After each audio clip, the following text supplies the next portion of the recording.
through the word euphoria. Now, euphoria is a feeling that you have inside of you when it's a personal, when it's something that could really affect your life, really affect your life. Then there's the euphoric feeling that you have when your baseball team or your football team or your basketball team, where they're winning, and all of a sudden, bang, they lose. That euphoric feeling is a little bit different because you could have this excitement run like the New York Mets had last year. Now, the New York Mets last year started out the season 0-5. And I started the season 0-5. I tell you guys all the time, me and my son Aiden, we're big fans of the Mets. We really take it to heart. So at 0-5 last year, we were all ready to pack it in and say the Mets suck. So they start winning some games. Lindor comes out of his slump. Pete Alonso starts hitting home runs. Nimmo starts playing. Jeff McNeil starts playing. Jose Iglesias, the OMG song, it's all over. The Mets start going on a run after that 0-5 start behind the bat of MVP, in my eyes, Francisco Lindor, that I could not believe was happening. I couldn't believe in front of my eyes. I was watching the fact that the New York Mets were going to the playoffs. Now, I'm going to talk about this euphoric feeling for a second again because we went to the watch party. Now, I'll tell you right now, we watched the home run yesterday that Pete Alonso hit. It was a 3-1 pitch. Me and my son Aiden were in Citi Field watching this. On that 3-1 pitch, Pete Alonso swung the bat, hit that home run, bursting the New York Mets into the playoffs on that wild card win. Ironically, that home run was led up by Mr. Devin Williams, who right now is shitting the bed completely for the New York Yankees. The New York Yankees thought they were getting the next Mariano Rivera, but you know what? You're getting the next Mariano, Rodriguez. Exactly. He's not even a baseball player. So Devin Williams right now, after giving up one of the biggest home runs that the Mets/Pete Alonso will ever hit or has ever hit up until this point, Devin Williams gave up that home run.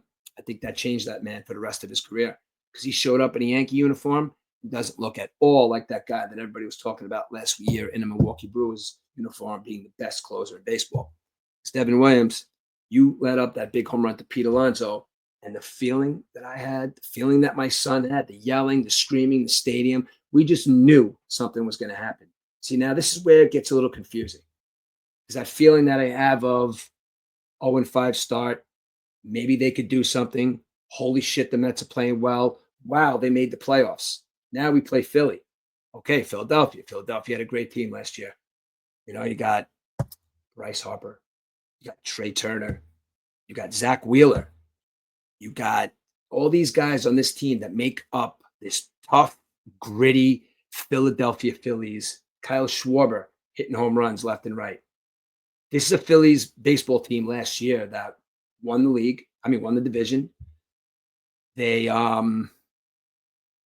hit the ball pretty well last year. Pitched really well last year. But after that wild card game, after Devin Williams gave up that big home run to Pete Alonso, I thought to myself, holy shit, we could beat this Phillies team. You know what happened in the next series?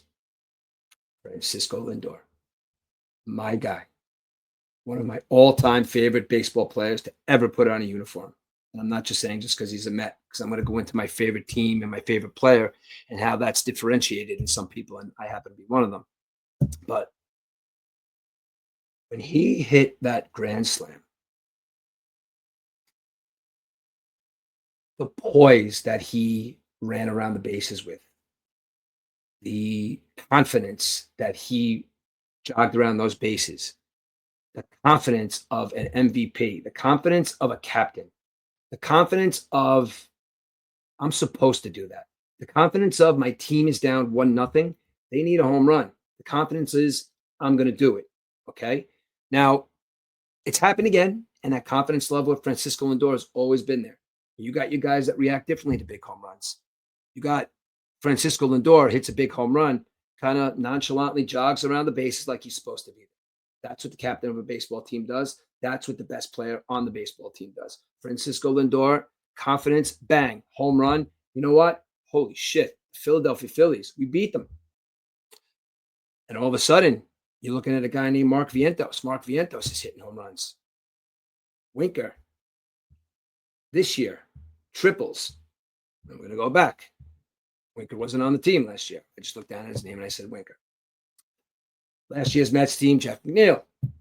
You got all these guys out there that are all contributing on such a high level. You got Jose Iglesias. You got all these young guys that are contributing on a daily basis. I'm going to tell you about one guy, Tyrone Taylor. Now, Tyrone Taylor is a guy that's still playing on this baseball team today and should be the everyday center fielder. If anybody's watched that guy from the other day, if anybody in their right mind is watching the New York Mets and thinking that Tyrone Taylor is a star of this baseball team, you got to have your head checked. Guy made a diving catch the other night. Kid hit 2 triples the other night. He's hitting. Give him a chance to play every single day. I know we got Siri coming back. I know Siri's a character. I know Siri can load up the bases, make the pitcher go crazy. But you know what? This kid, Tyrone Taylor, deserves to play every single day. And last year, he proved that. We went to the game last year, third game of the season. This is last year when they were 0-2. Played the Milwaukee Brewers lineup. Who the hell are these guys? You know what we did last year? We found out who the hell those guys were. Now, back to my euphoric feeling of, holy shit, we beat the Phillies. Now we got to meet the Dodgers. No one's going to beat the Dodgers. The Dodgers are great. The Dodgers have Shohei Ohtani and a who's who of the best baseball players on the planet playing on their team, pitching for their team, and on their lineup. Freddie Freeman, big home runs. We saw what he did to the Yankees in the World Series. But the Mets aren't supposed to even be here. The Mets are supposed to be knocked out in the wild card by the Milwaukee Brewers. Devin Williams was supposed to get in there and shut that game out. But you know what? They didn't.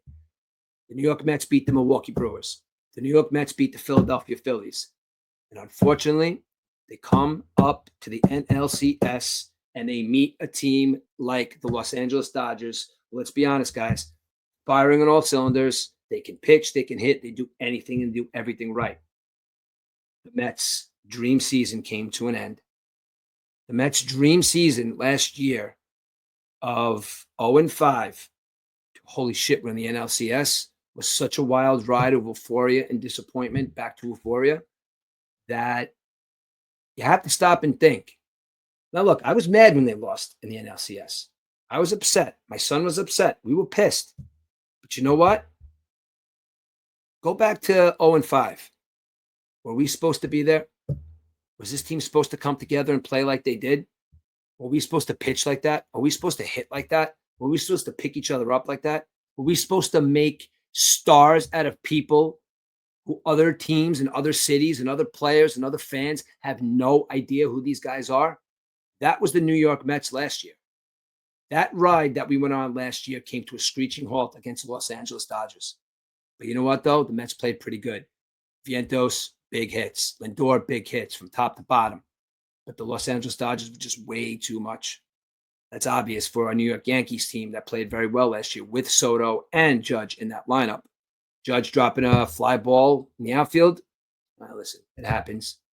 Listen, he's the captain of the New York Yankees. Do I think he should have caught that ball? Absolutely. Do I think that if that ball was hit the shortstop in the same situation and it was 300 feet in the air and had to come down 300 feet, no way in the world Francisco Lindor is missing that baseball. But I'll tell you one thing, though. Aaron Judge is the greatest baseball player on the planet right now. Batting .432. I'll shoot at his stats later. But he did miss a big catch last year in that World Series. Not saying that that was what happened to the Yankees last year, and not saying that's why they lost the World Series. But the Los Angeles Dodgers were winning the World Series last year, and nobody was stopping them, not even the New York Yankees. So when you talk about euphoria in life, it just completely changes your life. Your demeanor, you're nice to people.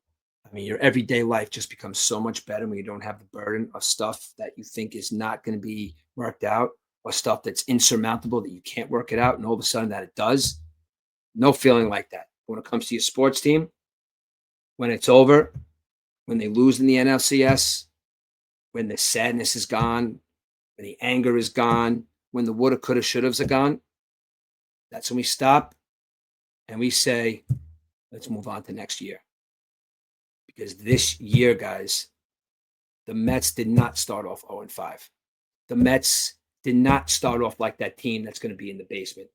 The Mets started off this year like a team that I saw in the playoffs that gave me and my son goosebumps watching them play together. This is the team that's going to come into this season, and they are going to do damage. So euphoria, great feeling. In life, it's even greater. But when it comes to your sports teams, it'll come and go. While it's happening, it's great. But when it's over and it stops and you know you have to wait till next year, that's when you take a breath and we see what we're going to do next year. I mean, this year,